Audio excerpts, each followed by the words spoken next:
Okay, so stick with me here. This is a natal chart, right?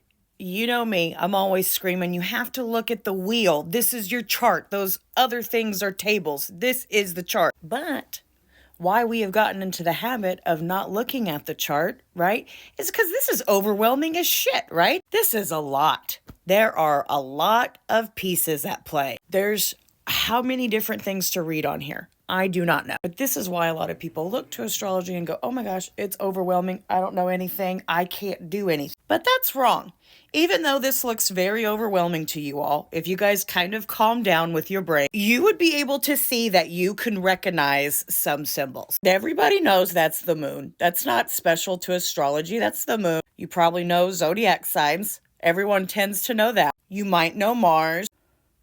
You might know Venus, right? The idea is you have to start being able to find your little point that you recognize and start to break it down. I feel like approaching activism is the same thing. When we first look at it, it is overwhelming. Where do we start?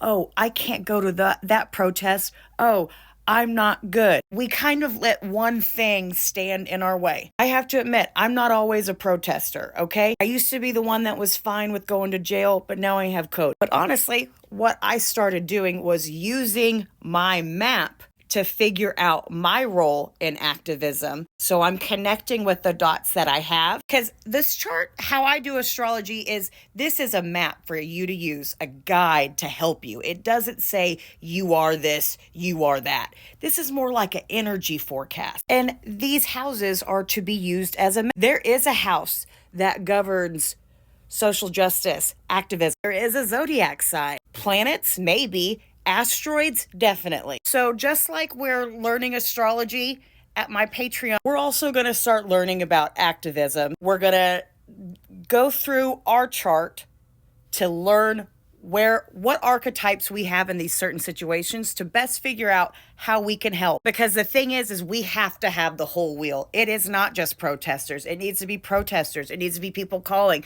It needs to be people calling the bar association. If people are protesting, what about childcare? There are so many spokes in the wheel, and there is a place for everybody. Our activism doesn't have to all look the same. There is a spot on the wheel for all of them, and we ain't gonna get it if we don't start working like this. So I'm working on a workbook. We're gonna have a class coming soon, how to find your activism through your astrology, because there's so much activism we need right now. We need people making gardens.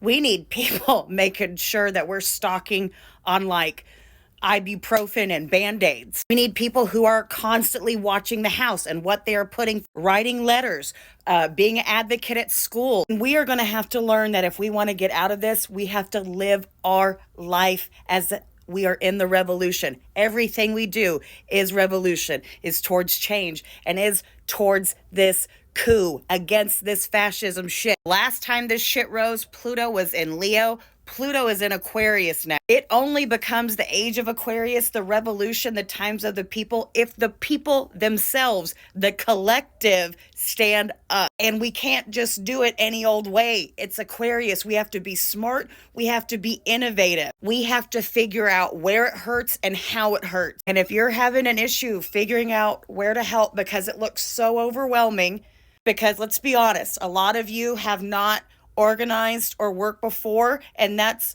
okay. I'm not here to diss you. Welcome. But don't look at it and say it's too big, I can't do it. That's the whole point. That's what they want you to do, and we're not going to do that. We'll talk about this more when Mars goes direct. Don't let the big picture overwhelm you, even though this is a big picture deal. Every little dot makes the picture. My light went off, so it's time to shut up.